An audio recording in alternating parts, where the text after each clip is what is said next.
Sen bu iki cinayetin de ikisinde aslında ortak bir noktası var. İkisi de politik. Arkasında farklı güçlerin olduğunu herkes biliyor ama Çok düşündürücü de bir olay. Ya bir bakıyorsunuz işin içinde vali var, başhekim var. Dolayısıyla imkanları daha kolay görmüşler ve üstünü çok rahat kapatabilmişler.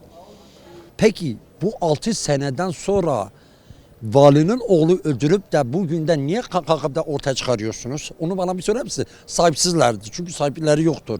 Eğer sahipleri olmuş olsaydı bunlar şimdi öldüğün gibi de onları da yakalayıp da kalkıp da soruşturma yapardı onlarla. Ama şimdi sahipsiz olduğu için, özellikle Kürt olduğu için, sahipsiz olduğu için, kendine var olduğu için böyle hangi bir şey paylaşmadı onlarla. Neden olduğu zaten ortadadır abi. Bugün çoğu gencimiz, çoğu kız kardeşimiz hepsi katledildi. Bu devlet tarafından oldu. Devlet birimleri devletin bu çocuğudur, bakanıdır, milletvekilinin çocukları tarafından oldu bu işler. O yüzden saklıyorlar. Başka bir nedeni yok abi. Devletin peki kulağı nedir? Devlet kime bakıyor? Devlet kimi destekliyor? Kime destekliyor? Dünya baksın, hangi ülkede olsa olsun böyle bir coğrafya olamaz. Kendi halkını kendi içinde silahını alıp da gözüp dolaşıp da katlediyor.